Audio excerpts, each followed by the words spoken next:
여러분들 잭슨홀 미팅 이제부터 시작입니다. 잭슨홀 미팅이라고도 하고요, 심포지엄이라고도 합니다.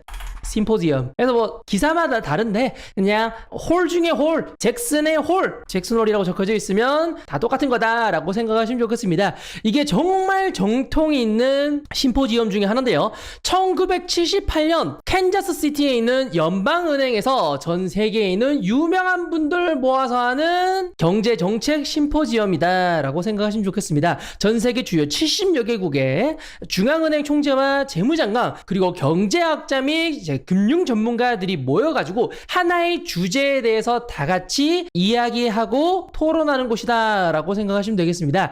이번 연도 토론 주제는요, 통화정책의 실효성과 전달력의 재평가라는 주제로 이제 사람들과 이야기를 할 예정이고요. 언제부터 시작이냐면 22일, 오늘이죠. 22일 오후 9시부터 24일까지 진행된다라고 생각하시면 좋겠습니다. 근데 참 웃긴 게 이게 기사마다 달라요.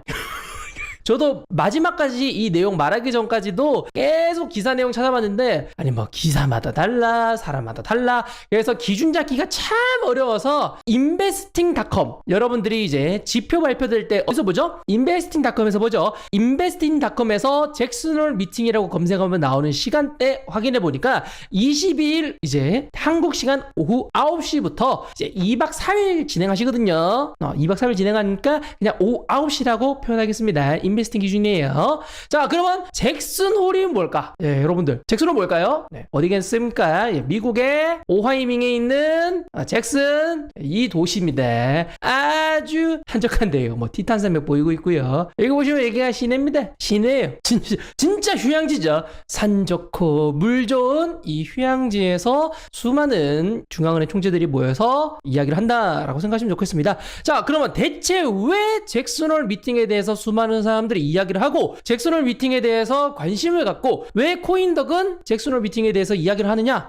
제가 수많은 정보들을 찾아보니까 결국 이거 하나로 귀결되더라고요. 8월에는요 FOMC 없습니다. 8월에는 FOMC 회의가 없어. 그 대신에 뭐가 있다? 잭슨홀 미팅이 있어서 잭슨홀 미팅에서 우리의 파월 의장이 쭉 끼는 내용대로 9월달 금리 발표 때 영향을 끼친다. 이게 핵심 내용입니다. 자, 다시 한번 말씀드리겠습니다. 8월에는 FOMC 회의가 없는데 잭슨홀 미팅에서 이제 기조연설 혹은 이제 개회사를 할 때 했었던 그 말을 통해 가지고 페드가 매년 9월 달에 정하는 금리 발표에 영향을 끼치기 때문에 사람들이 집중을 하는 거다라고 생각하시면 좋겠습니다. 간단하죠? 그래서 FOMC 회의 대신에 보는 거다라고 생각하시면 좋겠습니다. 자, 그러면 잭슨홀 미팅에서 말했던 내용들이 9월 달 뭐 이런 금리 발표 때 영향을 끼친다고 하죠. 그 부분에 대해서 역사가 많습니다.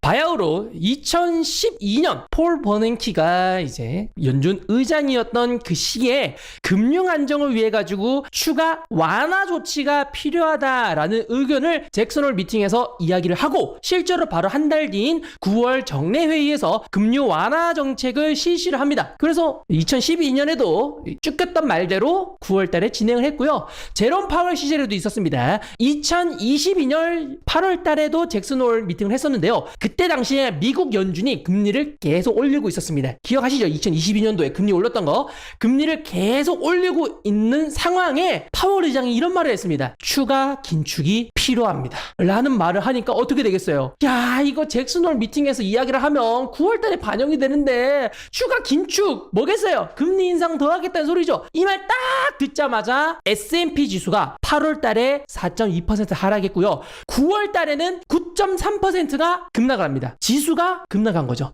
심지어 환율도 엄청나게 변동돼가지고 이때 당시에 1320원 하고 있었던 환율이 1400원까지 찍게 됩니다. 그만큼 잭슨홀 회의에서 말을 했었던 그 내용대로 9월 달에 대다수가 이루어지기 때문에 수많은 사람들이 지켜보고 있고, 그렇게 됐었던 이런 전적들이 많기 때문에 더욱더 사람들이 집중을 하고 있다라고 생각하시면 좋겠습니다. 자, 그러면 잭슨홀 미팅이 뭔지, 잭슨홀 미팅에 사람들이 왜 집중하는지 여러분들에게 알려드렸고요. 그러면 여러분들이 봐야 되는 관전 포인트가 뭔지 알려드리도록 하겠습니다. 관전 포인트는 뭐냐? 예, 이겁니다.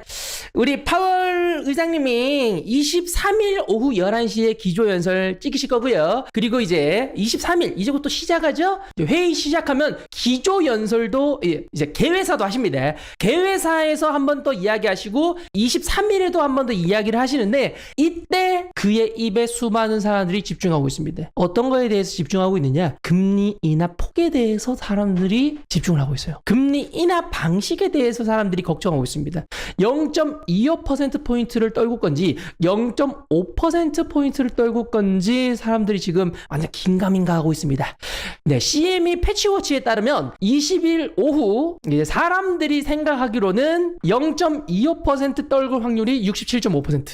그리고 0.5% 떨굴 확률이 32.5%로 사람들이 예측을 하고 있는데 이번 파월 의장이 기조연설이라든지 개회사를 할 때 나온 그 워딩의 말투에 따라 가지고 이 확률이 조금 더 변하면서 시장의 심리가 0.25% 떨구느냐 0.5% 떨구느냐 로 관심을 많이 가질 것 같습니다. 자, 그러면 뭐가 좋을까요? 0.25% 떨구는 게 좋을까요? 0.5% 떨구는 게 좋을까요? 죄송하지만 정답은 없습니다. 자, 그러면 0.25% 먼저 말씀해 드릴게요. 0.25% 떨군다. 그러면 시장이 어떻게 받아들이는지 아십니까? 연준이가 이것이 그 시장을 좀 신경을 더 쓰네. 최근에 나스닥 급락한 거 봐라. 응? 나스닥 급락하고 휘청하고 나스닥 떨어지고 코스피 떨어지고 그리고 비트코인조차 다 떨어지고 있는데 얘네들 뭐 금리 인하는 그때쯤만큼 하고 시장이 신경을 별로 안 쓰네 하면서 조금 이제 실망하는 이런 눈치 가져간다. 그래서 0.25%면 모두가 예상한 범위이긴 하지만 에이 연준이가 좀 신경 좀 덜 쓰네 라고 생각하는 거고요. 근데 0.5%가 되면 어떡할까요? 0.5%가 오히려 좀 안 좋을 수도 있습니다. 0.5%는 사람들이 뭐라고 인식하는지 아십니까? 연준이 인정하는 거다. 무엇을 인정하는 거다? 경기 침체를. 0.5%라고 이제 0.5% 가능성의 이제 이야기를 우리 파월 아저씨가 이야기를 하시면 세계는 경기 침체를 연준이 인정을 하고 어쩔 수 없이 금리 인하 폭을 크게 할 수밖에 없다로 인식하게 됩니다. 그럼 0.25%가 좋은가? 0.5%가 과연 좋은가에 대해서는 여러분들이 잘 판단하시면 좋겠고요.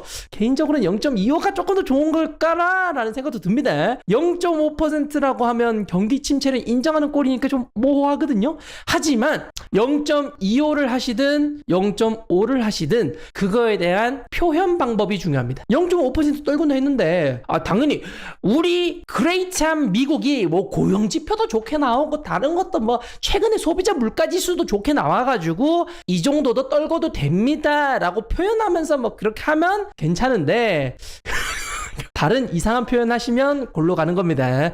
그래서 우리는 파월의 입, 파월이 과연 어떤 표현으로 금리 인하에 대해서 말하는지가 지금 수많은 사람들이 집중하고 있는 모습이다 라고 생각하시면 좋겠습니다. 파월이 무슨 말을 할지 예상이 되십니까? 라고 저한테 물어보시면 예상 절대 안 됩니다.